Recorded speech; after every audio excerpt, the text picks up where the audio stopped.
तब हमें लगा कि हमारे ट्रस्ट को एक विज़न मिल गया। ये अभियान बहुत बड़ा है। जब अच्छा काम आप करते हो तो ईश्वर भी साथ देता है। बहुत अच्छा काम कर रहे हैं आप। कि युवाओं को अब आगे आना चाहिए और यही सबसे बड़ा पुण्य है। अब लोग दहेज खुल के नहीं मांग पा रहे। इसमें सिर्फ जरूरतमंद बेटियां ही होती हैं।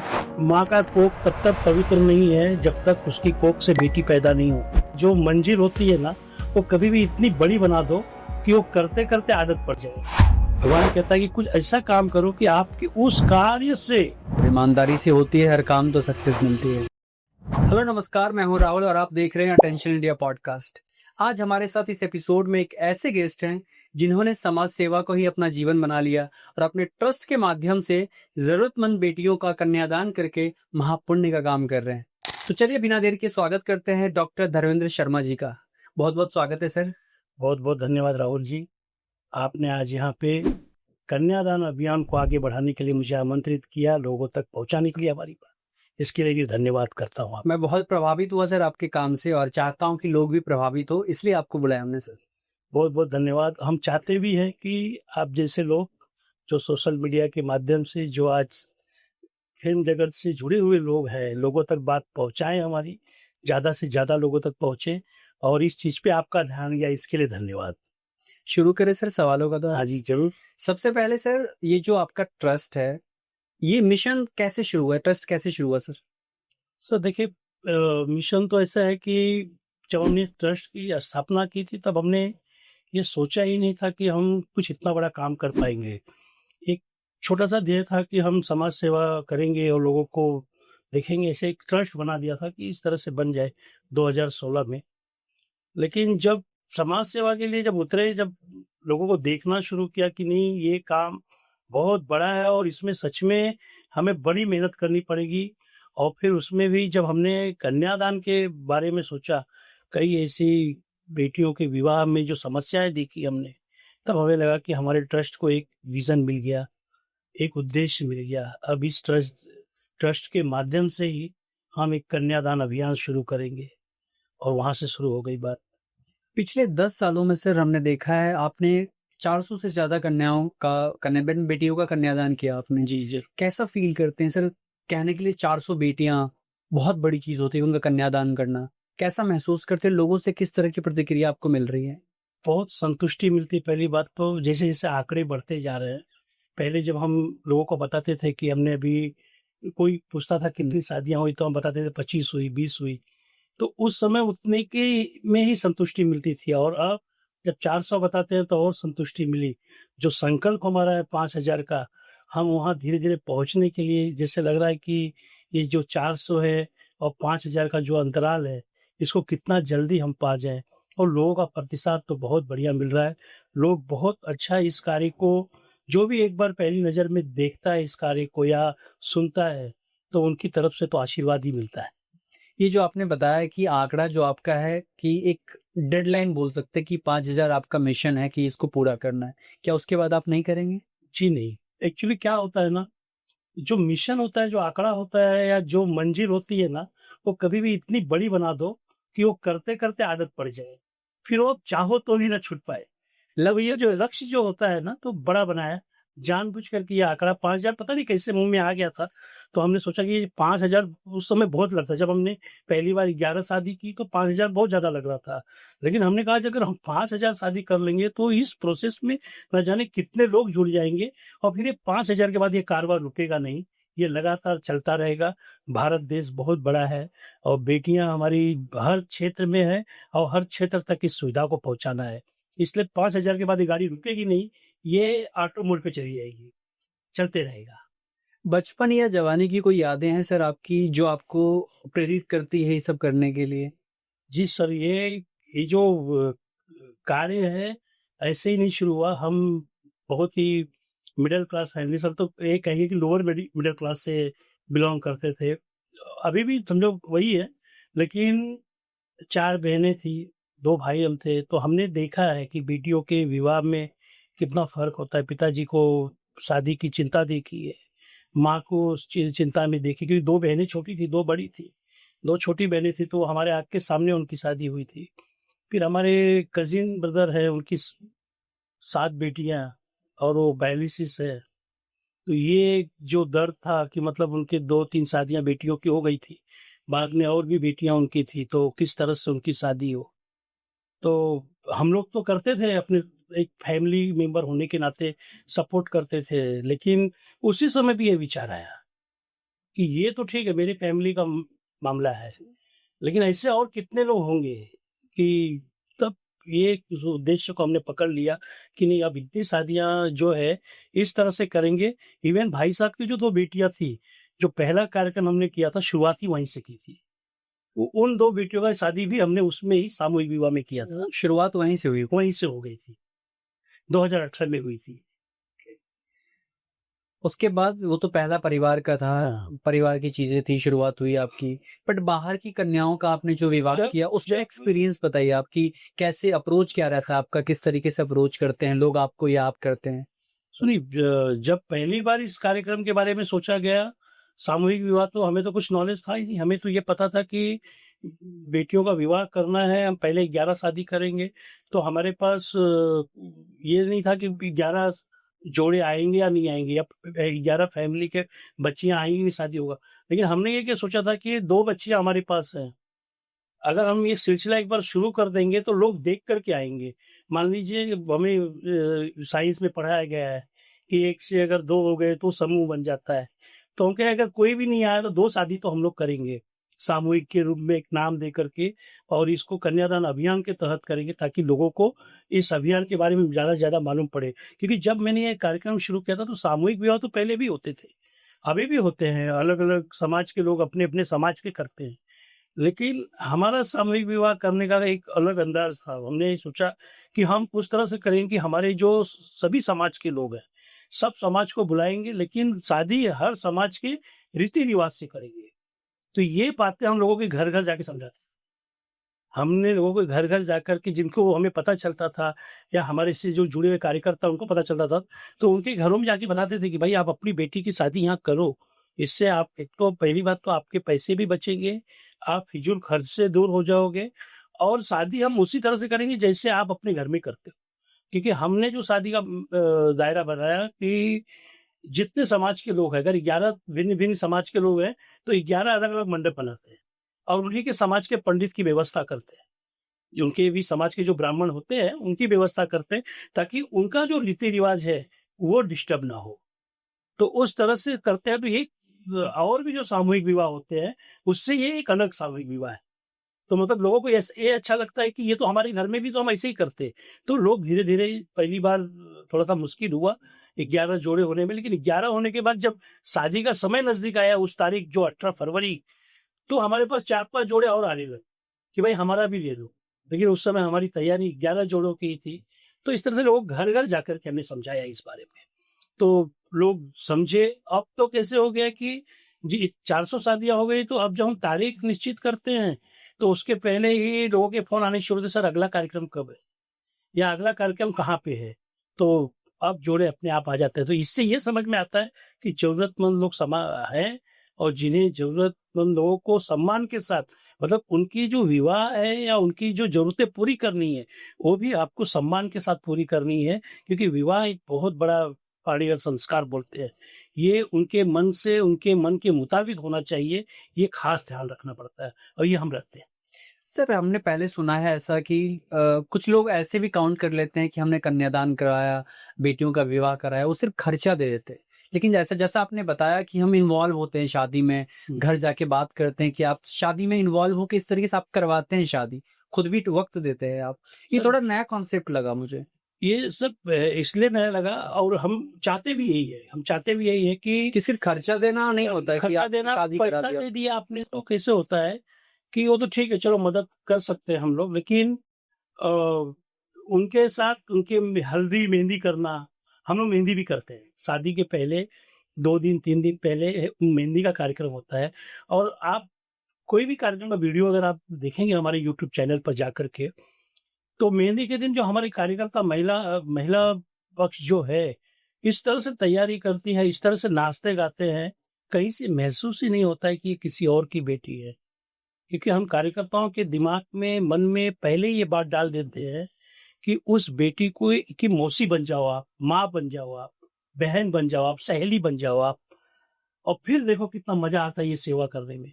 तो इस वजह से जो कार्य होता है वो अपने घर की तरह होता है, तो बड़ा अच्छा लगता है और लोग पसंद कर रहे हैं, काफी पसंद कर रहे हैं। जो जोड़ों की शादियां हो रही है वो खुद अपने आस-पास के लोगों को बता रहे हैं, वहां से भी जोड़े आ रहे हैं। ये अभियान बहुत बड़ा है राहुल जी। इस अभियान को हम पूरे देश में लेके जाना चाहते हैं। देश के बाहर भी जाए वो भी बहुत अच्छी बात है, लेकिन अभी तो हमारा खुद भारत देश बहुत बड़ा है, वहां तक भी हम पहुंचने की जो कोशिश कर रहे हैं उसमें भी बड़ा संघर्ष हो रहा है। अभी कहाँ काम कर रहे हैं सर महाराष्ट्र के अलावा? अभी देखिए, आपने पहले भाईंदर से शुरू किया हमने। हाँ। भाईंदर के बाद हमने मीरा रोड किया। मीरा रोड के बाद फिर हमने गोरेगांव बांगुर नगर में किया, यहीं के नजदीक में। यहाँ पे 55 शादियां, सबसे बड़ी शादी यहाँ पे हुई थी एक साथ। 55 शादियां एक साथ किया बांगुर नगर में हम लोगों ने। फिर इसके बाद नाला सोपारा में किया हमने। फिर अभी इसी साल हमने फरवरी में बनारस में किया है, जब कुंभ लगा था उसी समय पे हमने बनारस में भी 21 फरवरी को कार्यक्रम किया। फिर यहाँ आने के बाद फिर वापस मीरा रोड में। अब तक हम लोगों ने 11 कार्यक्रम कर चुके हैं अलग अलग जगहों पे। तो जैसे अगर ये बोलो कि महाराष्ट्र के बाहर, तो बनारस पहला कार्यक्रम हुआ है। लेकिन अब इसको हम चाहते हैं कि बनारस, राजस्थान हो, दिल्ली हो, मध्य प्रदेश हो, बिहार हो, और भी जहां जहां हम पहुंच सके, जहां जहां हमारे हमसे लोग जुड़े, इसमें आपका सहयोग बड़ा लगेगा हमें। हमेशा सर, सदैव। जैसा कि आप बता रहे थे कि मीरा रोड में आपने किया, नाला सुपारा में किया, हर जगह किया आपने। हमने सुना है एक बहुत बड़ा कार्यक्रम आपका होने वाला है बोरीवली नवंबर में, कुछ उसके बारे में बताइए। हाँ जी, 23 नवंबर, मतलब पहले आप ध्यान दीजिए कि पहले हम साल में केवल एक कार्यक्रम कर पाते थे। अब भगवान के आशीर्वाद से या लोगों के सहयोग से, दानदाताओं के सहयोग से, हमारे कार्यकर्ताओं की संख्या बढ़ गई, उनकी मेहनत से अब हम साल में 3-3, 4-4 कार्यक्रम कर पा रहे हैं। जैसे इस साल हमने 2 कार्यक्रम ऑलरेडी कर चुके हैं। हमने 21 फरवरी को भी बनारस में किया, फिर अब भाईंदर में हमने किया 20 अप्रैल को, और हम 30 नवंबर को इस बार बोरीवली में, वेस्ट में चीकूवाड़ी में एक कैलाशवासी बालासाहेब ठाकरे ग्राउंड है, वहां पे करने जा रहे हैं, जहां पर 21 शादियां एक साथ पे होगी। 21 बोरीवली में होगी, और यहाँ पे बड़ा धूमधाम से होगा, क्योंकि बोरीवली एक धनाढ्य क्षेत्र भी है। जरूर सर, हम हमारी टीम लोग वहाँ भेजेंगे पे है, कवर करने, और आप सब लोग भी नजदीक हैं बोरीवली से। तो बोरीवली करने का उद्देश्य यही है कि ज्यादा से ज्यादा लोग इससे जुड़े, और बोरीवली में कार्यक्रम 30 नवंबर को भगवान चाहेंगे तो बहुत ही धूमधाम से जरूर सर। ईमानदारी से होती है हर काम तो सक्सेस मिलती है। बिल्कुल बिल्कुल। और सर जैसा आप बता रहे थे हर चीजों में आप इन्वॉल्व होते हैं, प्रॉपर शादी करवाते हैं, क्या लड़का ढूंढने में भी आप हेल्प करते हैं? जी नहीं, हम वो चीज नहीं करते हैं। उसका कारण है, क्योंकि क्या है कि हम सब समाज के करते हैं, तो हर समाज का हम लड़का या लड़की नहीं ढूंढ सकते। और ढूंढना मतलब क्या होता है कि वो एक बड़ा प्रोसीजर है, लोगों के मन को मिलाना, दिल को मिलाना, फिर बाद में शादी। हम केवल आप जोड़े बना लीजिए, आपके माता पिता अगर तैयार हैं तो हमारे यहाँ आ जाइए, और उनका रजामंदी होना चाहिए, ऐसी बच्चियों का हम शादी करते हैं। ताकि कहते एक पारिवारिक शादी होता है, तो माता पिता का तैयार होना, रेडी रहना, उनके पेरेंट्स का रेडी रहना बहुत जरूरी है। वो सब आ जाए साथ में तो हम शादी करते हैं। हम जोड़े नहीं बनाते, क्योंकि वो बड़ा प्रोसीजर है। वो तो फिर अलग अलग समाज के, हाँ, कोई अंतर अलग अलग जातियों में करते हैं, तो ऐसे जो हमारे परिचित लोग होते हैं उनको हम मिला देते हैं, लेकिन वो हमारे कार्य के उसमें नहीं है। हमारे कार्य के उसमें आप रेडी होके आइए, हम तो विवाह कर देते हैं। क्या कभी रिस्क लगता है सर? क्योंकि बहुत, जैसा आपने बताया कि तैयार होके वो खुद आते कि रजामंदी है, क्या कभी बिना पेरेंट्स के जो लड़का लड़की भाग के शादी करते हैं, ऐसे लोग भी आपको अप्रोच करते हैं? कैसे वेरीफाई करते हैं? आते हैं, बहुत लोग आते हैं, सोचते हैं कि शादी हो जाएगी। लेकिन हम उनको समझाते हैं, बैठाते हैं, बोलते हैं देखो अब तो तैयार हो। अगर आपके माता पिता नहीं तैयार हो रहे हैं तो एक बार आप माता पिता को लेके आ जाओ, अलग अलग लेके आ जाओ, हम उनको समझा देंगे। अगर आप लोग सही हो जी। और चीजें अच्छी है तो हम उनको समझाने की कोशिश करेंगे। तो ऐसे जब जोड़े आते हैं तो हम इसमें सहयोग करते हैं कि अगर समझो लड़का लड़की तैयार है, वो माता पिता, कभी कभी क्या होता है कि पुराने ख्यालात के रहते हैं, जिद रहती है, तो वो हम एक थोड़ा सा समझाने की कोशिश करते हैं बिठा के उनको। तो कुछ हो जाते हैं और कुछ नहीं भी होते हैं। तो लेकिन हम जब तक वो रेडी नहीं होंगे हम करेंगे नहीं। हमारा एक वो रहता है कि भाई वो उनका, हमारा एक बोलते हैं कि नो ऑब्जेक्शन लेटर, वो हमें जरूरी है। जो डॉक्यूमेंट्स, सरकारी डॉक्यूमेंट्स हम बनाते हैं, उस हिसाब से जो भी चीजें नियम हैं शादी के, वो सारे प्रोसीजर आपके पूरे होने चाहिए। आपका लड़की का 18 वर्ष पूरा होना चाहिए, लड़के का 21 साल पूरा होना चाहिए, आपके पेरेंट्स रेडी होने चाहिए, आपकी तरफ से 2-2 विटनेस चाहिए, क्योंकि ये भी पता चलना चाहिए कि कहीं आप पेरेंट्स शादीशुदा तो नहीं है। या कहीं कोई कभी ऐसे आता है कि मंदिर में शादी किया होता है, भाग के तो बोलते हैं अभी माँ-बाप के सामने करना है, वो नहीं करते। वो भी नहीं करते हैं आप। कोई कोर्ट में करके आता है कि भाई अब हमको रीति-रिवाज से करना है, हमने कोर्ट में कर लिया 6 महीने पहले, तो भी नहीं करते। क्योंकि कोर्ट की शादी तो सबसे पक्की शादी है। ये सब वेरीफाई करना मुश्किल होता है क्या? इसके लिए टीम रखी है आपने? हाँ, टीम रखी है उसके लिए। ये पहले हम पूछ लेते हैं, जानकारी लेते हैं उनसे और फिर उनसे टाइम लेते होंगे हाँ, सब आपकी। कुछ तैयारी ले लेते हैं। एक रजिस्ट्रेशन फी होता है इस शादी के लिए। लड़के वाले से 11,000 लेते हैं, लड़की वाले से 5100 रुपया लेते हैं। तो ये जो फीस लेते हैं और सब डॉक्यूमेंट जमा करते हैं, फॉर्म भरते हैं। फिर इसके बाद जो प्रोसीजर होता है कि भई ये हो गया, तो हम उनको ये बता देते हैं कि हम इस पे क्रॉस चेकिंग करेंगे। अगर इसमें कुछ भी गलत पाया गया, तो एक तो शादी आपकी नहीं करेंगे हम और ये प्रोसीजर है, ये जो फीस भरा है वो भी नहीं देंगे। तो कोई झूठ बोलता ही नहीं है। तो तो फीस का क्या रहता है यूज सर? ये ऑडियंस रजिस्ट्रेशन जानना फी होता है। जैसे कि अभी हम शादी कर रहे हैं, तो आप शादी करने के लिए कोई आ गया हमारे पास, तो एक उनका भी हमारा ये होता है कि आपका इन्वॉल्वमेंट है, मतलब कि आपने भी इस संस्था को कुछ ना कुछ डोनेशन किया है या अपनी बेटी की शादी में आपका भी कुछ हिस्सा लगा हुआ है। हम लोग भी तो डोनेशन लेके ही कर रहे हैं, लोगों से माँगे कर रहे हैं, तो आपका भी कुछ कंट्रीब्यूशन है।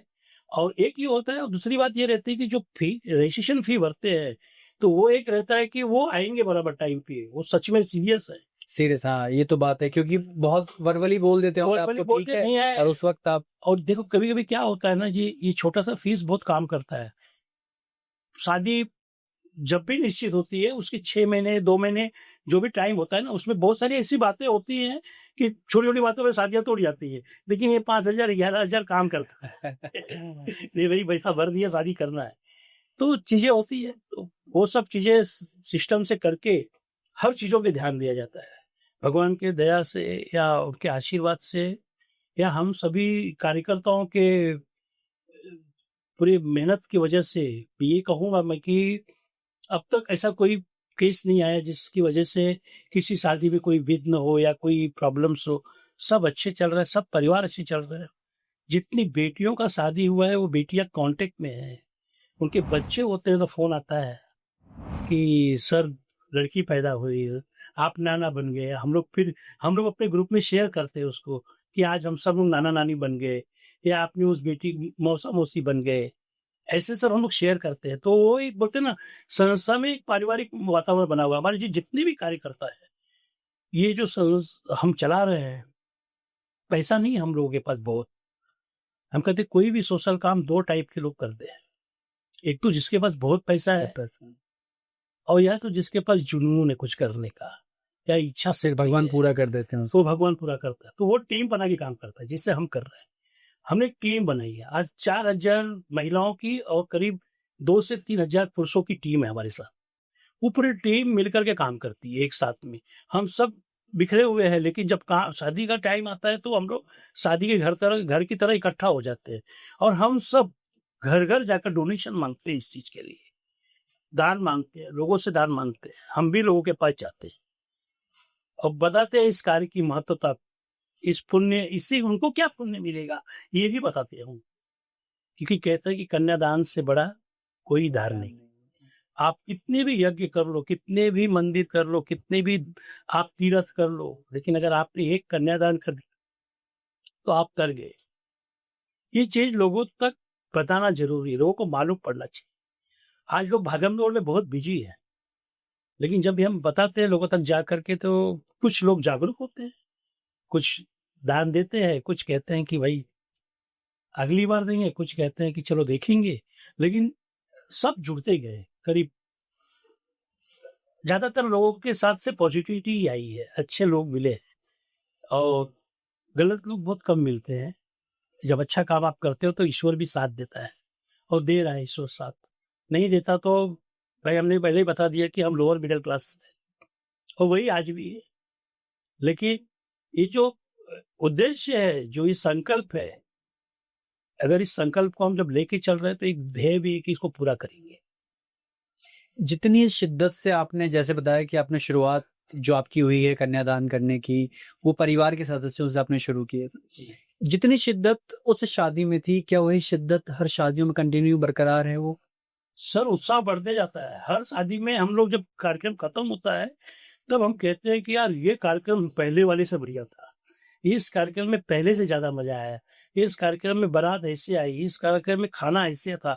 बस देखो, कोई भी चीज़ आप काम शुरुआत करोगे, तो धीरे-धीरे उसमें क्या होता है, सुधार होता है ना, कि भाई जो ऑफिस कमी में पहले ये हुई, अच्छा कमी नहीं, दोबारा ये लगा दो, जी। ये कर दो, तो अब सुधार होते जा रहा है। मतलब चीज़ें जब हमने बनारस में कार्यक्रम किया इतने दूर जाकर के और वहाँ पे मेहनत की, वहाँ पे टीम बनाया, तो ये लगा कि बनारस का कार्यक्रम कैसे हुआ? लेकिन आप विश्वास नहीं करेंगे, बनारस का कार्यक्रम सबसे अच्छा हुआ।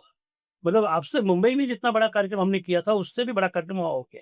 तो ये जो होता है ना, ये जैसे-जैसे हम करते जा रहे हैं ना, वैसे-वैसे आत्मविश्वास बढ़ते जा रहा है, वैसे-वैसे काम करने का जो तरीका है, वो बढ़िया होते जा रहा है और किस चीज़ पे कहाँ, क्या चीज़ की ज़रूरत है, वो हमें हर बात से कुछ ना कुछ सीखने को मिल रहा है। तो कार्यकर्ता भी परिपक्व हो। पहले देखो, कोई भी विज़न अगर हमने बनाया है, तो वो एक आदमी के दिमाग में है, लेकिन वो पहले कार्यक्रम में जो था, वो लोगों को बताया गया। लेकिन अभी 11 कार्यक्रम लोगों ने देख लिया है, तो जो विज़न यहाँ है वो सबके दिमाग में चला गया है। तो जो कुछ मैं सोच रहा हूँ मुझसे ज़्यादा वो अच्छा वो सोच रहे हैं, तो वो भी कुछ हमको आइडिया दे रहे हैं। पहले केवल एक आइडिया था, अब हज़ारों आइडियाज़। तो कार्यक्रम अच्छा ही होते जा रहा है, मतलब हर बार जितनी बार कार्यक्रम हो रहा है, उतनी बार कुछ ना कुछ अच्छा ही होते जा रहा है। जैसा आपने बताया कि आपकी टीम और आप डोनेशन माँगने जाते हैं।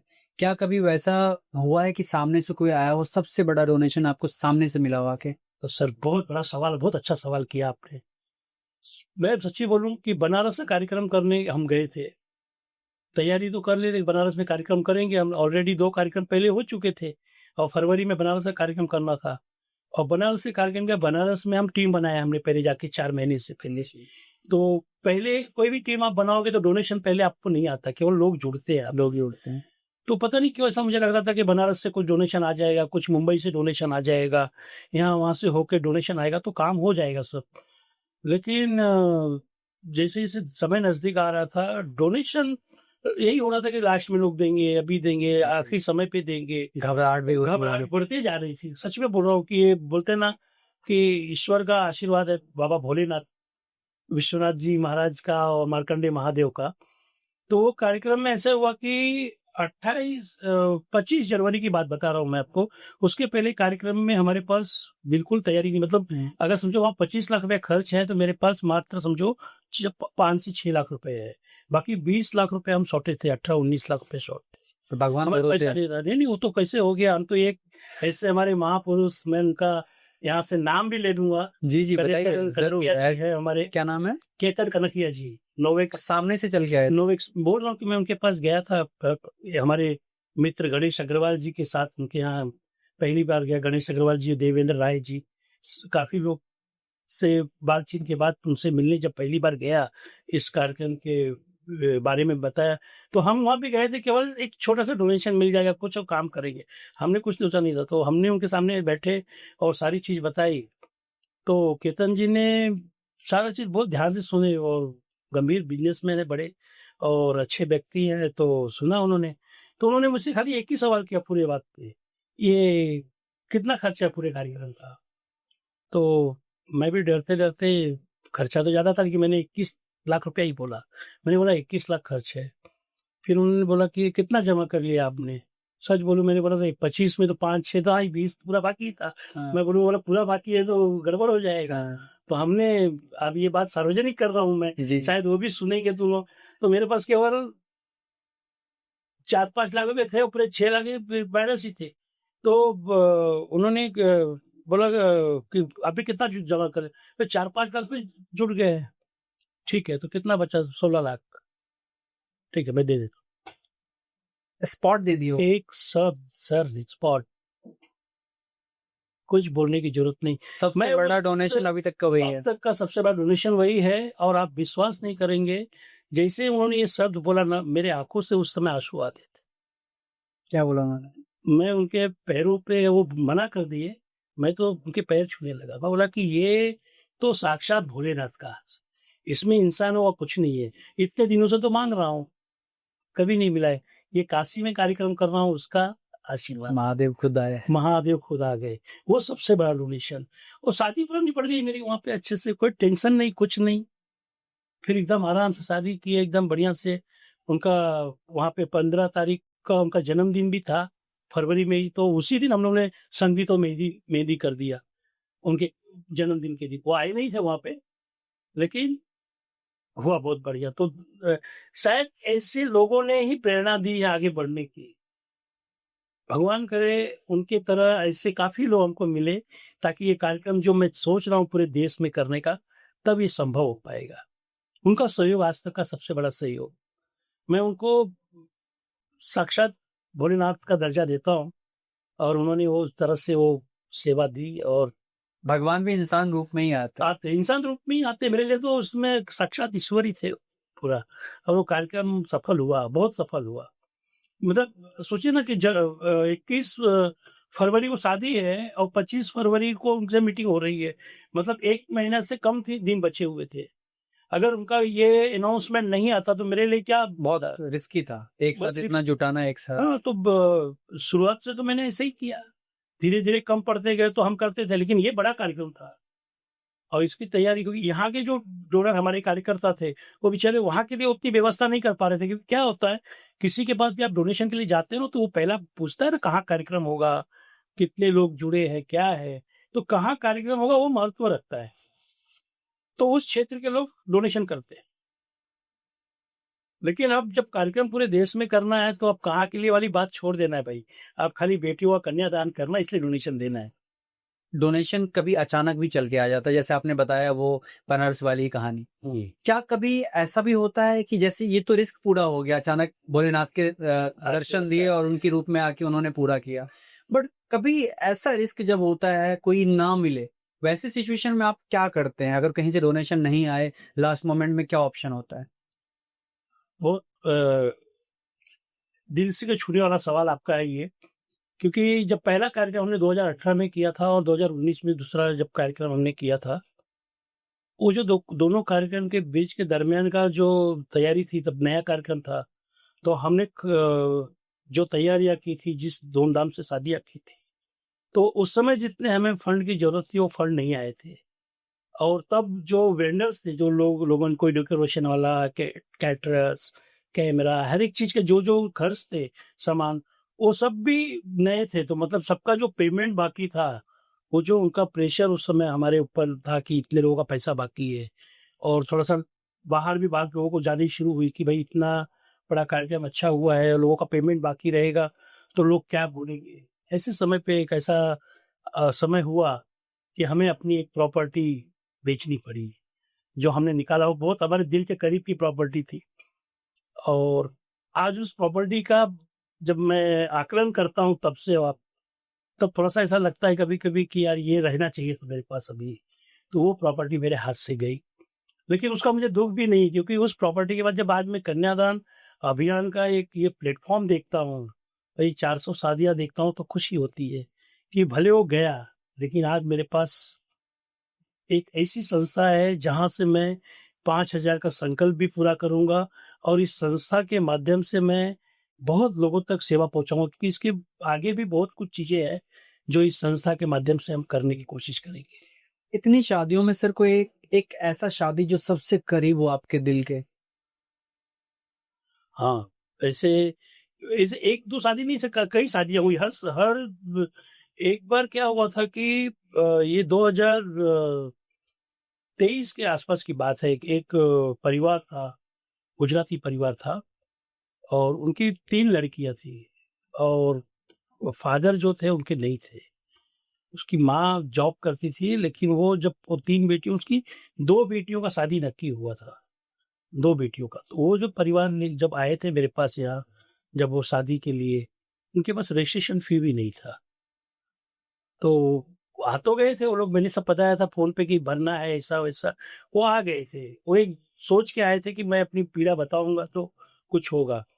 तो जब वो अपनी पीड़ा बता के, जब वो उसकी बच्चों की माँ रोने लगी और पैरों पे गिर गई, तो वो जो सीन था मेरे लिए, ऐसा लगा कि ये यार बहुत है, क्योंकि पैर छूना अभी भी आज कोई छूता है, बच्चे आते हैं, तो मुझे नहीं ज़रा अच्छा लगता है, बड़ा संकुचित होके नहीं ठीक है, मतलब ये तो मेरा फ़र्ज़ है, मैं कर रहा हूँ, पैर छूने की ज़रूरत नहीं है। वो जो शादी जब मैंने कराया था दोनों बहनों का मुझे अभी भी याद है, तो वो दिल के करीब था बहुत, बहुत अच्छा लगा था और उनसे हमने रजिस्ट्रेशन फ़ी नहीं लिया था। वो लड़की वाले थे तो हमने नहीं लिया था उनसे। बोले आप दोनों लड़कों वाले का लेंगे हम, लड़की वालों का नहीं लेंगे। तो हमने नहीं लिया था और हमने वो एक संस्था के रूल के हिसाब से वो हमने और हमारे जो कार्यकर्ताओं ने मिल कर के वो पैसा हम लोगों ने भरा। ओके, जो प्रोसेस आपका है पूरा वो पूरा करना है। किया था, वो हम लोगों ने मिल कर के हम लोग 10 लोगों ने थोड़े-थोड़े पैसे निकाल कर के बोले इसको भर देना है, ये हम तो वो शादी और वो जो आँसू थे ना, वो और भी मजबूत बनाता है हम। जब ऐसा कोई होता है ना तब ये लगता है कि नहीं यार, हम लोग कुछ अच्छा ही कर रहे हैं मतलब। अगर भगवान कुछ करा रहा है तो बढ़िया करा रहा है हम लोगों से। मैं अपने कार्यकर्ताओं को भी बोलता हूँ कि इतना बड़ा-बड़ा काम आप लोग करते हो, कभी घमंडी मत बनना, ज़मीन पे रहना, गर्व मत करना। अगर शाबाशी चाहिए भी होगी ना, लोग दे या ना दे, शीशे के आईने के सामने खड़े होके अपना पीठ खूब थपथपा लेना, लेकिन किसी से आशा मत रखना, ये निस्वार्थ सेवा करना। ये हमारे कार्यकर्ता करते हैं कि हमने जोड़ते भी हैं जब लोगों से कन्यादान परिवार में, तो हम यही लोगों को कहते हैं आपके अंदर सबसे पहले त्याग होना चाहिए, समर्पण होना चाहिए, करुणा होनी चाहिए। ये जब भावना आपके अंदर है और निस्वार्थ सेवा आपके अंदर है, तो ही कन्यादान परिवार से जुड़ी है। यहाँ आपको पैसा नहीं मिलेगा, यहाँ आपको ये भी छोड़ दो, नाम भी नहीं मिलेगा, सब निस्वार्थ आ जाओ। ये सब आपके बाई प्रोडक्ट है, अपने आप आपको मिल जाए वो अलग बात है, लेकिन बाकी आ जाओ। और ऐसे ही मेरे कार्यकर्ता है, मेरे जितने भी कार्यकर्ता है, कन्यादान से जुड़ा हुआ अगर मैं किसी को कहता हूँ ना कि आप ये काम करो, लोग बोलते भी है डोनेशन लाते हैं, लोग क्या मिलता है आप लोग को? माताएँ बहनें बाहर जाती हैं लोगों के पास, सब बोलते हैं वो क्या मिलता है? तो वो अपने मन से बोलती है संतुष्टि मिलती है हमको। अगर मैं उनसे पैसे की बात कर लूँगा ना कि भई आपको इतने पैसे मैं दूँगा, सब नाराज़ हो जाएगी, सब शायद फिर टीवी नहीं रहेगी। तो वो जो भावना से जुड़े हुए लोग हैं ना, निस्वार्थ भाव। निस्वार्थ भाव, यही भाव अगर सबके अंदर होगा तो ही कन्यादान से जुड़े। ये और जिसको कुछ चाहिए, नाम चाहिए, फेम चाहिए, पैसा चाहिए, उनको हम जय राम जी की कर देते हैं। बड़ा मेहनत है ये और आते-जाते हैं लोग। ऐसा नहीं कि जब इतना बड़ा संगठन है, तो अच्छे लोग आते भी हैं, बुरे लोग जाते भी हैं। उससे फ़र्क नहीं पड़ता। अगर आपका उद्देश्य बढ़िया है, आपकी नीयत अच्छी है, मैं तो अब कहता हूँ कि कार्यक्रम अब हम नहीं करते हैं, अब वो बेटियों का आशीर्वाद करवाता है। क्योंकि एक एक पिता जब अपनी बेटी की शादी करता है ना, तब उसके पास तैयारी नहीं होती। आप मिडल क्लास में जाइए, नहीं तैयारी होती। शादी की तारीख पड़ जाती है, बेचारे पैसे के बंदोबस्त में लग जाते हैं। इनसे माँगना, उनसे माँगना, इनसे करना, फिर बेटी को क्या देंगे, देखो क्या-क्या होता है। लेकिन जब शादी संपन्न होता है, तब वो खुशी से बोलते हैं कि जो उसके नसीब में आया था, सब हो गया। तो जो बेटी का नसीब होता है ना, वो तो लेके आई है ना अपना नसीब, उसमें मेरा आपका क्या है? जी। वो तो अपना तकदीर नसीब लेके आई, जहाँ जाना है वहाँ जाएगी और जो लेके जाना है आपसे, वो लेके भी जाएगी। कभी-कभी कोई-कोई शादियों में तो बहुत कुछ आ जाता है, तो मुझे ऐसा लगता है कि इन बेटियों का नसीब बहुत मजबूत था। जितनी चीज़ें हम देने के लिए बोलते हैं, उससे ज़्यादा चीज़ें उनको चली जाती हैं। तो ये सब नसीब है बेटियों का। अब शादी हम अब नहीं करा रहे हैं, अब वो उनका आशीर्वाद, उनका तकदीर, उनका नसीब, इतने लोग साथ में जुड़ते हैं, तो काम हो जाता है। इसलिए मैं शादी की जो भी तारीख रखता हूँ ना, जी। तो तब ये नहीं होता कि मेरे पास तैयारी है या मेरे पास पैसे है। मेरे पास पैसे रहे या नहीं रहे, तारीख निश्चित कर देता हूँ, फिर काम करता हूँ। शुरू से मैंने जब 2018 में पहले कार्यक्रम किया था, तब पर भी हमने कार्यक्रम की शुरुआत कर दी थी कि करो, पैसे आ जाएँगे, नहीं आएँगे तो कुछ करेगा ऊपर वाला।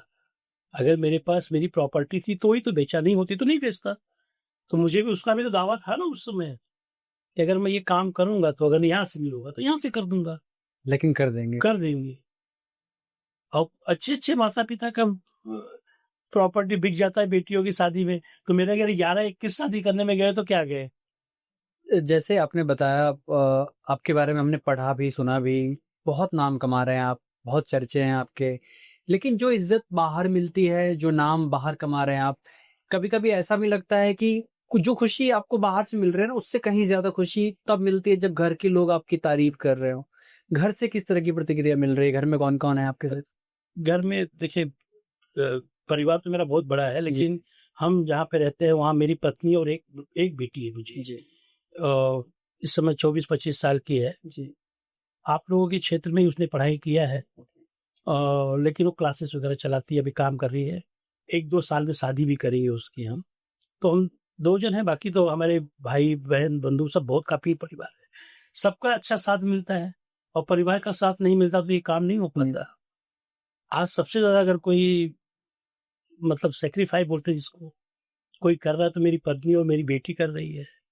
क्योंकि मैं सुबह निकल जाता हूँ तो रात को 10 बजे कि 11 बजे कि 12 बजे घर पे आऊँगा, ना उनको पता है ना मुझे पता है। दिन-रात मेहनत कर रहा हूँ इस काम के लिए और फिर 4-4 साल, 3-3 साल, 2-2 साल बीत जाते हैं, कहीं हम बाहर भी जाते हैं उनको लेकर के। तो ये जो सैक्रिफाइस है सब वो कर रही हैं। तो सबसे ज़्यादा मुझे लगता है कि साथ उन लोगों का ही है। बताते नहीं है, लेकिन मुझे ऐसा लगता है कि अगर वो पीछे से देख के खुश होते हैं कि मैं कुछ कर रहा हूँ और वो मुझे उस चीज़ के लिए रोकते नहीं हैं। मेरी खुद की भी अगर अगर मैंने मेरी प्रॉपर्टी बेची, तो उसमें कहीं न कहीं मेरी वाइफ़ का भी तो हिस्सा रहा होगा। होता है ना? तो उन्होंने एक बार भी नहीं बोला क्यों कर रहे हैं आप ऐसा कुछ? बोलूँ ना कि कभी रोका ही नहीं उन्होंने कुछ, कि जो कर रहे हैं वो कर रहे हैं। तो कहने का मतलब मैं सोचता हूँ कि उनका साथ बहुत बड़ा है। बहुत साथ दे रहे हैं, शायद इसी वजह से मैं ये कर पा रहा हूँ और जब तक परिवार का साथ नहीं मिलता, नहीं कर पाएँगे।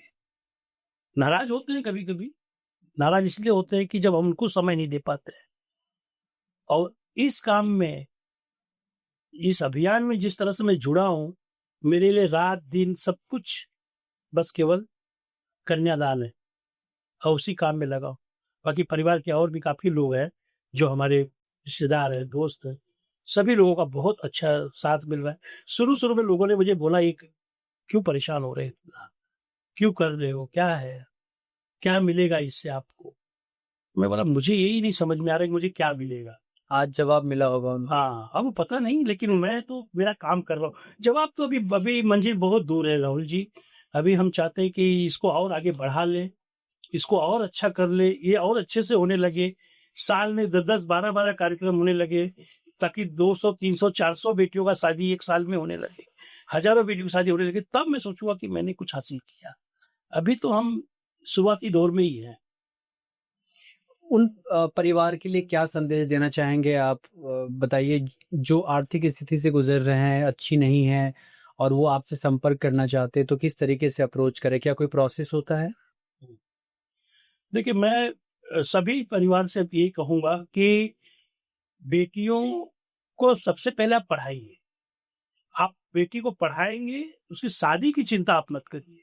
शादी करने के लिए हमारी जो टीम कन्यादान परिवार इस समय आगे बढ़ रही है। आप जैसा चाहेंगे उस तरह से आपकी बेटी की शादी हम करेंगे। मैं पूरे देशवासियों से यही बोलूँगा कि अगर आप बेटी को पढ़ाएँगे, अगर आपकी बेटी शिक्षित हो जाएगी, तो शायद आपको कहीं जाने की ज़रूरत नहीं पड़ेगी, क्योंकि आज बेटियाँ पढ़ कर के इतना आगे जा रही है, इतना समाज आगे बढ़ रहा है कि आप ये जो बच्चे पैदा होते हैं ना राहुल जी, मैं उनसे ज़्यादा आपको भी बताना चाहूँगा। बच्चे जब पैदा होते हैं तो माता-पिता क्या करते हैं, लड़के के नाम पे जो पैसा रखते हैं ना, डिपॉज़िट, फिक्स्ड डिपॉज़िट रखते हैं जो, तो वो क्या करते हैं कि ये बच्चे के डॉक्टर बनाने के लिए हम निकालेंगे, या हम बच्चे को इंजीनियर बनाने के लिए निकालेंगे। लेकिन जब लड़की के रखते हैं, तब बोलते हैं शादी के टाइप का निकालेंगे। ये सोच है। ये सोच है, ये सोच बदलनी चाहिए। शहरों में ठीक है, शहरों में अब हो गया, लेकिन आज भी कई ऐसे, कई क्या बहुत सारे गाँव हैं जहाँ बेटियों की शिक्षा पे ध्यान नहीं दिया जा रहा है। तो हम सभी लोगों से कहते हैं कि आप लोग ये शादी की चिंता छोड़ कर के इस तरह के काम में आप हाथ लगाइए कि आपकी बच्चियाँ पढ़ें, आपकी बच्चियाँ आगे जाएँ और शादी हम कन्यादान अभियान के माध्यम से आपके रीति-रिवाज से करके देंगे। और हमसे जुड़ने के लिए सोशल मीडिया पे हम हैं ही है, हर जगह पे हमारा वेबसाइट भी है, उस पे भी जा सकते हैं आप। और प्रोसीजर है कन्यादान परिवार में जुड़ने के लिए। एक नॉर्मल मेंबरशिप है 500 रुपए का, जो भर करके उसको आप डोनेशन समझिए चाहे आप मेंबरशिप समझिए। ये 501 रुपया डोनेट करके आप कन्यादान परिवार से जुड़ सकते हैं एकदम सिंपली, वेबसाइट पे जाके। कुछ युवा आज के टाइम में ऐसे भी हैं जो समाज सेवा शुरू करना चाहते हैं लेकिन झिझकते हैं शुरू करने से। उनके लिए क्या संदेश देना चाहेंगे आप? मैं तो कहता हूँ कि युवाओं को अब आगे आना चाहिए, और मैंने देखा है कि कई कई युवा जो है ना सोशल कर रहे हैं, झिझक तो रहे हैं, लेकिन बहुत लोग शुरू करने से झिझक रहे हैं। हाँ, लेकिन उन्हें आना चाहिए, क्योंकि अगर वो युवा अगर आ जाते हैं तो इस काम को और बल मिल जाएगा। क्योंकि सबसे बड़ा बात क्या होगा कि उनकी विचारधारा हमारी विचारधारा से मिलनी शुरू हो जाएगी। तो वो पहली बात तो वो जो युवा सब शादी करने जाएंगे दहेज नहीं लेंगे। जी, बड़ा ठीक है ना, विवाह में फिजूल खर्ची पे ध्यान नहीं देंगे। मम्मी पापा को समझाएंगे अपने, आप दहेज लोगे तो शादी नहीं करूंगा, या आप दहेज दोगी तो मैं शादी नहीं करूंगी। शादी होनी चाहिए तो ऐसा विचारधारा होना चाहिए। तो जब युवा साथी काम करेंगे, फिजूल खर्ची नहीं होनी चाहिए, दिखावे की शादी नहीं होनी चाहिए ज्यादा। अगर कोई बड़ा व्यक्ति, बहुत ही बड़ा व्यक्ति है, और वो अगर अपने बेटे बेटी की शादी में कुछ दिखावा कर ही रहा है, तो उसका एक सिंपल थिंग है कि अगर वो अपनी बेटी की शादी में 1 करोड़ खर्च कर रहा है, तो उसका 10% आप ऐसी संस्थाओं को दो, जहाँ पे 5-10 बेटियों का शादी हो जाए। या फिर उसी मंडप में जहाँ पे आप अपनी बेटी की शादी करा रहे हो, वहाँ पे ही आप एक 4 मंडप अलग से बना दो, वो 4 बेटियों को और विदा कर दो। मेरे ख्याल से इससे बड़ा आशीर्वाद आपके बेटी-बेटे को क्या मिलेगा, कि 4 बेटियाँ और विवाह होके उनके माता-पिता का चिंता दूर हो जाएगा। तो ये सब जागरूकता लोगों के अंदर आनी चाहिए। तो युवा आएँगे तो बहुत युवा एक ऐसी कच्ची दीवार है, उनको आप दिमाग में जो डालोगे, वो आएगा। जी। पहले उनके अगर मन में आ गया, तो ये सब चीज़ें होगी। और सामूहिक विवाह जो हम बता रहे हैं, अगर इस तरह की शादियों में लोग आना शुरू हो जाएँगे और बड़े लोग आना शुरू हो जाएँगे, तो छोटे लोगों को आने में संकोच भी नहीं होगा। भई, इन्होंने किया तो हम क्यों नहीं करें, ये तो इतने बड़े हैं। भ्रूण हत्या भी रुक जाएगी इससे। जो लोग बच्चियों को कोख में ही मार देते हैं। क्या चिंता, यही चिंता तो होती है ना, एक पैदा हो गई, दूसरा नहीं पैदा होने देते। तो वो भ्रूण हत्या पे भी रोक लगेगा। जैसे कि सर आप संदेश दे रहे हैं कि युवाओं को कि दहेज नहीं लेना चाहिए, अपने माता पिता को समझाइए आप। लोग ऐसा भी आपसे सवाल कर सकते हैं कि आपकी भी बेटी है सर, उस टाइम आप भी चाहेंगे कि कोई बहुत बड़ा डॉक्टर से शादी करे उनकी, कोई इंजीनियर से शादी करे। उस टाइम क्या तैयारी रहेगी आपकी कि दहेज के लिए अगर मांगता है लड़का वाला तो किस तरह का जवाब आपका रहेगा? क्या तैयारी है आपकी? अगर आप डॉक्टर लड़के से शादी करने जाएँगे, तो आपकी लड़की भी तो कुछ पढ़ी होगी ना, वो भी तो इंजीनियर होगी, या तो वो भी डॉक्टरेट का कुछ पढ़ी होगी, या उस लेवल की होगी, तो ही तो जाएँगे। अगर आपकी बेटी नहीं, सपने होते हैं, अगर लड़की कुछ भी नहीं करे फिर तो भी आपने भी माँ बाप अपनी चाहते हैं हाँ, कि मेरी बेटी की शादी डॉक्टर से हो। तो वही बोल रहा हूँ ना कि जब आपकी बेटी भी डॉक्टर बनी हुई है, आप एक डॉक्टर से शादी करने जा रहे हैं, तो वो डॉक्टर अगर पढ़ा है तो विद्वान तो पहले ही हो गया, उसको तो मांगना ही नहीं चाहिए। उसको सोचो भई, मैं भी तो आपको डॉक्टर बेटी दे रहा हूँ। अगर ये बेटी अब आपके घर भी जाएगी, तो आपकी जो पीढ़ी आएगी वो भी तो पढ़ी-लिखी मेरी बेटी देखेगी, या वो भी तो डॉक्टर बनेगी। तो ये यही तो लोगों को समझाना है। ये देखो, सोच लगता है कभी बदलेगा सर? बदल रहा है सर, बदलेगा नहीं, बदल रहा है। लोग अब अभी थोड़ा आज से 10-20 साल पहले जो माहौल था, उससे थोड़ा बदल रहा है। फिर बीच में ऐसा माहौल आया था कि पीछे के रास्ते से होता रहा काम, कि दहेज लेना है लेकिन बता के नहीं लेना है। हाँ, वो तो वो अभी खाली बंद करना है। ये बच्चे बंद करेंगे, युवा बंद कर, और अगर अभी नहीं बंद हुआ तो आप 20 साल रुकिए, जब ये युवा इनके बच्चे होंगे तो बदल जाएगा सब कुछ, बदलेगा ज़रूर। अभी से कोई चीज़ का नींव आप डालेंगे, तो वो नींव, पेड़ लगाओगे तो तुरंत फल नहीं मिलेगा। तो अगर आज जो युवा है, अगर वो इस काम से जुड़ेंगे, तो आने वाले 15-20 सालों के बाद, अब बोले ना बहुत परिवर्तन हो रहा है। अब लोग दहेज खुल के नहीं माँग पा रहे हैं, और जो माँग रहा है ना वो शर्मिंदा भी हो रहा है। अब नहीं माँग पा रहे हैं लोग। हाँ, लेकिन फिर भी आपने जैसे कहा ना कि लोग माँगते हैं, लेकिन आप हर सवाल का जवाब है, अब दहेज नहीं देना है। ये बात तो होनी चाहिए, ये बात बच्चों के अंदर होनी चाहिए, पहली बात, युवाओं के अंदर होनी चाहिए।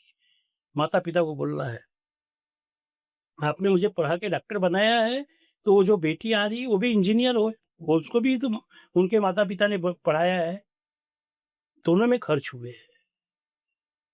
और वो तो आपके पास आ रही है। उसका जो भी इनकम होगा वो आपके यहाँ ही रहने वाला है। आपके परिवार को ही देखेगी सबसे पहले, फिर बाद में अपने परिवार को देखेंगे। पहले तो आपको ही देखेगी ना। अब मैं तो आपके पास हूँ ही। ये सब चीज़ें बताना पड़ेगा लोगों को और युवा जब जाग जाएगा तो खुद जवाब दे देगा। हम आप नहीं समझा पाते। बोले ना कि कच्ची दीवार है। कच्ची दीवार में क्या होता है कि अगर खराब हुआ तो थोड़ा-सा सुधारा जा सकता है, फिर से बनाया जाता है। और जो पुराने रूढ़िवाद लोग हैं, वो तो वही बात करेंगे भाई। पहले तो लोग नाम के लिए दहेज देते थे कि उनके बेटे को 10 लाख मिला है तो मेरे बेटे को 11 मिलना चाहिए, 15 मिलना चाहिए या फिर 10 से कम तो मिलना ही नहीं चाहिए, नहीं तो मेरा बेटे का वैल्यू कम। गोली लगाई जाती थी। अब वो चीज़ खत्म हो गया है। वो इतना दे रहा है तो वो इतना। हाँ, उतना दे अब वो चीज़ खत्म हो गया है। समाज बदल रहा है भाई, बोलो नहीं बोलो, युवा बदल रहे हो। समाज कौन बदल रहा है? युवा बदल रहे हैं। तो युवाओं को आगे आना पड़ेगा।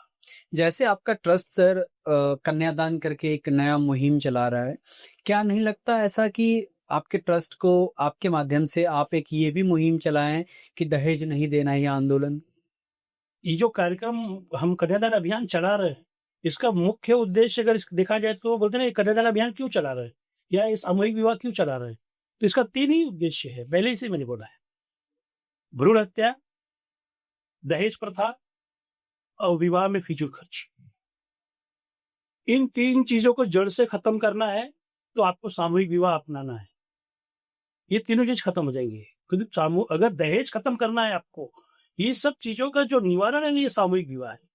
सामूहिक विवाह को इतना बड़ा बना दो, इस अभियान को इतना बड़ा बना दो कि इस कार्यक्रम में लोगों का साथ मिलना चाहिए। जैसे अगर हम कोई कार्यक्रम कर रहे हैं, इसको बड़ा कैसे बनाया जा सकता है? समाज के हर वर्ग के लोगों का इसमें हाथ होना चाहिए। चाहे वो राजनीतिक हो, चाहे वो सेलिब्रिटी हो, आपके फिल्म लाइन से हो, चाहे उद्योगपति हो, सबका साथ होना चाहिए। ऐसे कार्यक्रमों में सेलिब्रिटीज़ को आना चाहिए या बच्चियों को आशीर्वाद देने। ऐसे कार्यक्रमों में बड़े-बड़े नेताओं को आना चाहिए आशीर्वाद देने के लिए। ऐसे कार्यक्रमों में बड़े-बड़े उद्योगपतियों को पैसा लगाना चाहिए और खुद उपस्थित होकर के आशीर्वाद देना चाहिए ताकि ये कार्यक्रम भव्य बने। जब ये भव्य बनेगा तो युवाओं के अंदर एक जागरूकता आएगी, अरे यार! इतने बड़े कार्यक्रम में इतने बड़े-बड़े लोग आते हैं तो हम क्यों नहीं आए? तो इस कार्यक्रम को एक बढ़ावा मिलेगा। तो ये सबको आना चाहिए इसमें। तो ये सबका बोलते हैं डायरेक्टली इनडायरेक्टली, ज़रूरी नहीं कि पैसे का ही सहयोग हो, उनकी उपस्थिति भी बहुत बड़ा सहयोग होता है। अगर समझिए कोई कन्यादान कार्यक्रम है और कोई बड़े सेलिब्रिटी वहाँ पहुँच जाए, तो बच्चियाँ जो शादियाँ हो रही है, जो लोग हैं, उनको वो आशीर्वाद दे देंगे, तो उनको कितना बड़ा आशीर्वाद मिल जाएगा। वो सोचेंगे कि ये तो मेरी शादी ऐतिहासिक हो गई। जी। तो ये चीज़ मैं लोगों को मैसेज इस आपके इस चैनल के माध्यम से, इस कार्यक्रम के माध्यम से मैं लोगों से कहूँगा कि जो भी लोग हैं, ऐसे कार्यक्रम में आगे बढ़ कर के आएँ और बच्चियों को आशीर्वाद दें। सर क्या इसमें सिर्फ ज़रूरतमंद बेटियां ही होती हैं या कुछ अच्छे परिवार, वेल सेटल परिवार के भी बेटियां होते हैं इसमें? हम तो कोशिश करते हैं वेल सेटल्ड परिवार के लोग भी आए, आते भी हैं, हम लाते हैं, जो उनको हुए ज़बरदस्ती ऐसे शादी? उनको समझाना पड़ता है। देखो आपको मैं बताऊँ, अभी एक जोड़ा हमारे पास आया था, उसमें जो लड़की वाले थे वो गरीब थे। ऐसे 2 जोड़े हैं मेरे पास। जो लड़की वाले थे गरीब थे, लड़का वाला जो था वो सक्षम था। वो पहले तैयार नहीं हो रहा था। इस फिर शादी के लिए शामिल? ओके। उसके साथ हम लोगों ने बैठ कर के मीटिंग की, हमने उनको समझाया, उसको तैयार किया हमने। तो अब वो बताइए, लड़के वाला तो मजबूत है ना, वो तो सफल है। तो वो लड़के वाले ने कहा ठीक है हम आपके यहाँ शादी करेंगे, लेकिन कुछ परिधान हम लोग अपने मन से पहनाएँगे उनको। मतलब आप तो जो करोगे करोगे, हम भी कुछ कुछ तो करेंगे, हमें करो। तो जब ऐसे जोड़ों का शादी होता है ना, तब हमसे भी लोग सवाल करते हैं, सर ये तो इतने पैसे वाले, इतने बढ़िया से बारात लेके आए। मैं बोला भाई, अगर वो लड़के वाला, लड़की वाला ज़रूरी थोड़ी दोनों गरीब हो। अगर लड़की वाला गरीब है और लड़के वाला सक्षम है, तो उसको अपना शौक पूरा करने दो। यही तो हम चाहते हैं। और उसको देख कर के दूसरे 4 लोग आएँगे यहाँ पे। अगर बड़े सक्षम परिवार के लोग आएँगे, तो छोटे परिवार के लोग जो नहीं आ रहे हैं, जो झूठ का अपना ये लोग क्या कहेंगे, ये सबसे बड़ा वो है। लोग क्या कहेंगे कि अब एक बेटी की शादी इन्होंने ऐसे कर दी, सामूहिक में कर दिया। थोड़ी उनको ये जवाब मिलता है जब बड़े लोग आते हैं। तो ये शादी जो आप करवाते हैं सामूहिक शादी, ये एक साथ ही मंत्र 10 मंडप में चलता रहता है, एक साथ ही शादी होती है जी नहीं। या एक खत्म होती है तो दूसरी शुरू होती है? नहीं, नहीं, ऐसे नहीं होता है। ये यही तो एक हमारे कार्यक्रम की एक विशेषता है कि जितने जोड़े हैं उतने मंडप अलग अलग बनते हैं। ओके। तो एक इवेंट की तरह करते हैं, से अलग अलग मंडप बन गए। अगर 21 शादियां हैं तो 21 मंडप बनेंगे और 21 मंडप पे 21 पंडित बैठेंगे। जो जोड़ा आएगा उनका नाम लिखा रहेगा उसके ऊपर। वो बाजे गाजे के साथ, वो बाजा गाजा उनका काम होता है, वो हम नहीं करते। ओके, वो लड़के जो तो जितने आपकी सक्षम है उस इच्छा है तरीके आप से करो, आप। क्योंकि आपको जितने शौक पूरे करने कर लो। हमको जितना करना है, हम यहाँ पे खाने पीने की सब व्यवस्था बना के रखे हैं यहाँ पे। तो वो आते हैं तो अपने नाम देख करके अपने मंडप में बैठ जाते हैं, फिर उनकी शादी वहाँ पे उनकी होती है। तो सबकी अलग अलग शादियाँ होती हैं और उस शादी में 2 घंटे का जो समय होता है उसमें हम कोई भी इंटरफेयर नहीं करते हैं। हम हमारे कोई कार्यकर्ता हम सेवा देंगे उनको।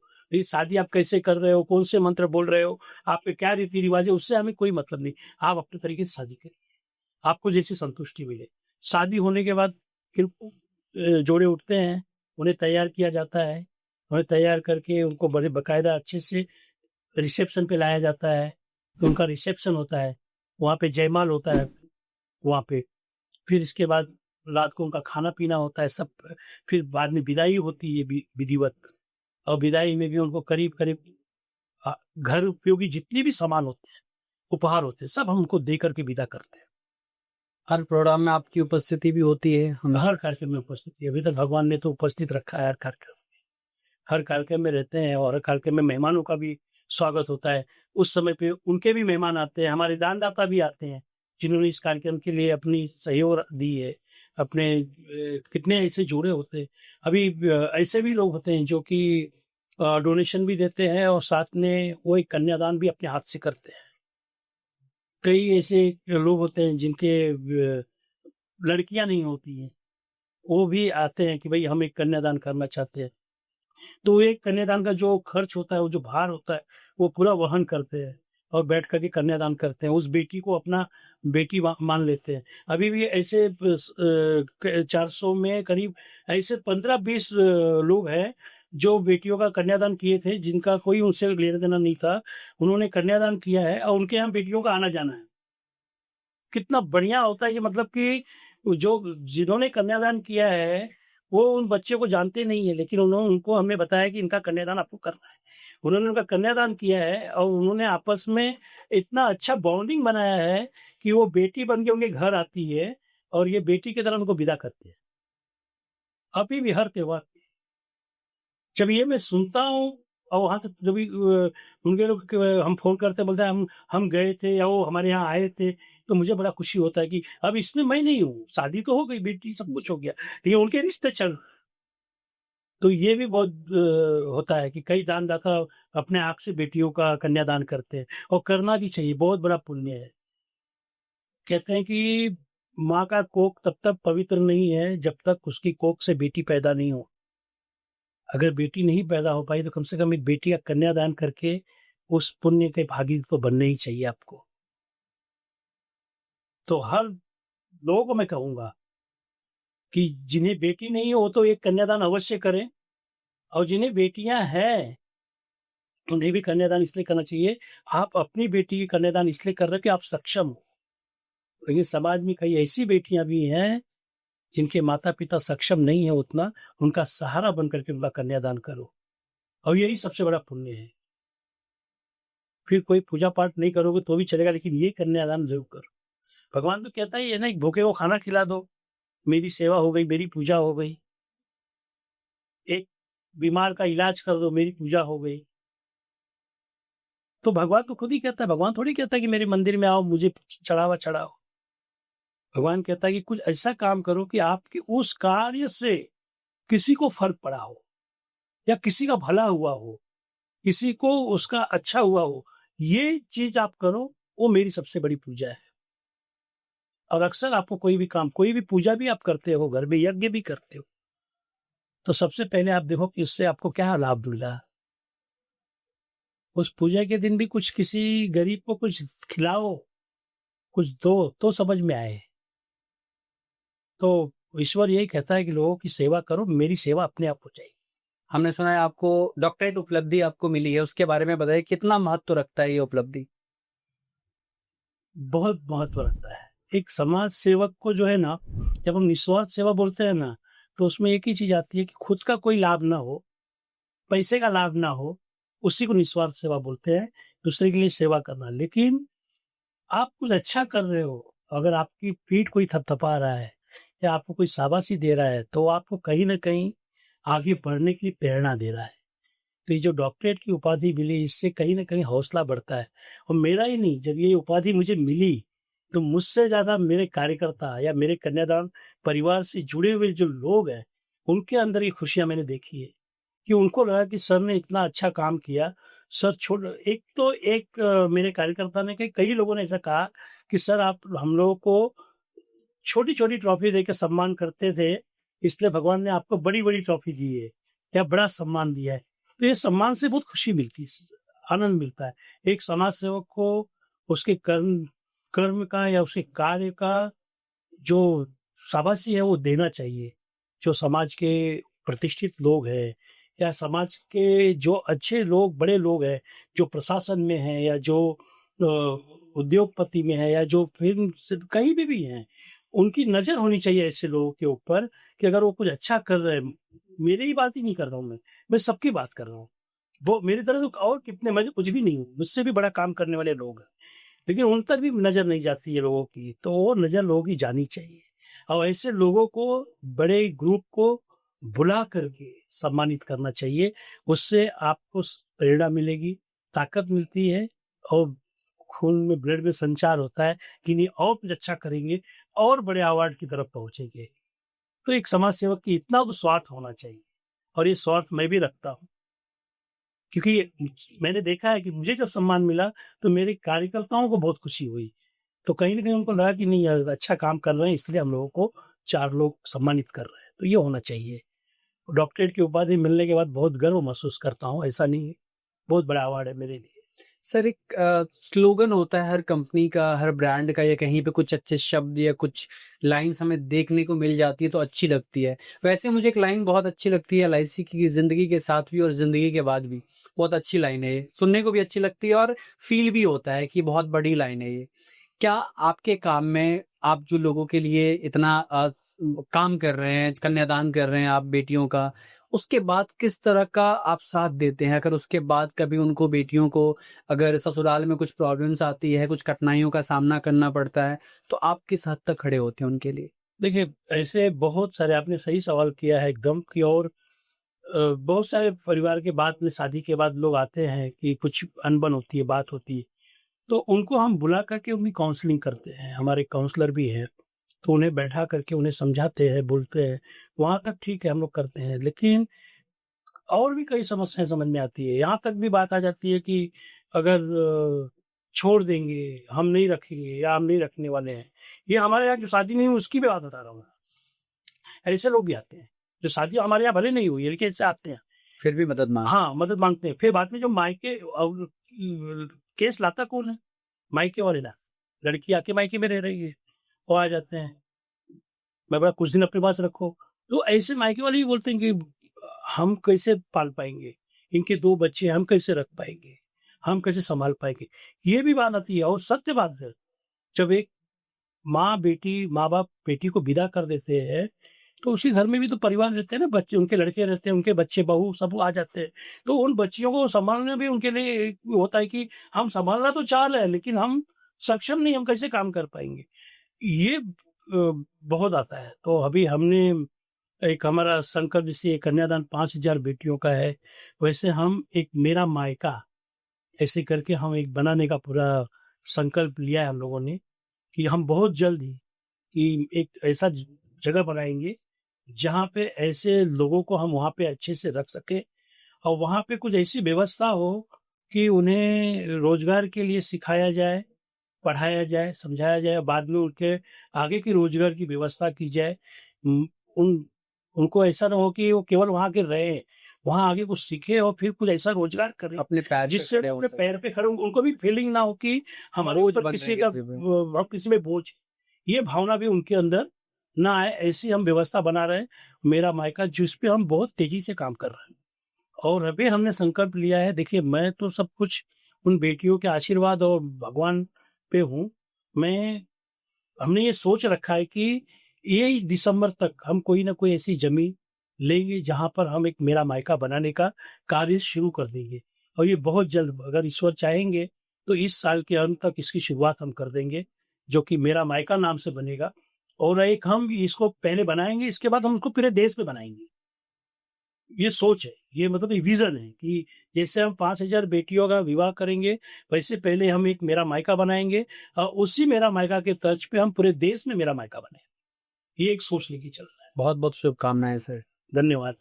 आखिरी सवाल, समाज सेवा की बात हमने की, बहुत अच्छा काम कर रहे हैं आप। लेकिन बात यहीं खत्म नहीं होती, समाज सेवा आप कर रहे हैं, आपकी टीम होगी, आप कर रहे हैं पूरी तन मन धन लगा के कर रहे हैं। लेकिन जो आपकी टीम है, उनके घर पे भी उनके सवाल करते होंगे घर वाले, क्या कमा रहे हो? उनके लिए क्या ध्यान रखते हैं आप? देखिए, अभी तो आपने पहले बताया कि निस्वार्थ सेवा तो भाई सब आ रहे हैं, सेवा दे रहे हैं सब कुछ। लेकिन हाँ, अब जैसे-जैसे हम आगे बढ़ रहे हैं, वैसे-वैसे हमें लग रहा है कि हमें कुछ ऐसी व्यवस्था भी बनानी चाहिए कि संस्था के माध्यम से या किसी व्यवसाय के माध्यम से ऐसी कुछ व्यवस्था की जाए, जहाँ पे जो हमसे लोग जुड़े हुए हैं, जो कार्य करें, सेवा भी हो और कुछ कमा भी सकें। उनकी आमदनी का भी रास्ता बने। ऐसा हम एक विज़न तैयार कर रहे हैं, जो बहुत जल्द वो भी हम तैयार कर लेंगे कि हमारे से जो जुड़े हुए लोग हैं, अगर वो चाहें, तो हमारे साथ जैसे हमने बताया कि हम मेरा मायका बनाएँगे, तो उसमें कुछ ऐसे व्यवसाय को लेकर के आएँगे, जिससे लोग अपने पैरों पे खड़े हो, तो घर-घर जाकर के काम कर सकें या अपने घरों में काम लाके कर सकें या कुछ व्यवस्था हो, ऐसी हम सोच कर रहे हैं। बहुत जल्द उसको भी हम ले आएँगे और हम चाहते हैं कि हमसे जुड़े हुए लोग पूरी तरह से सक्षम होकर के ये काम करें और ये होगा, बहुत जल्द होगा। सर, आप कर रहे हैं समाज सेवा, कन्यादान इतने सारे आपने किए हैं। आप भी किसी चीज़ से प्रेरित हुए होंगे।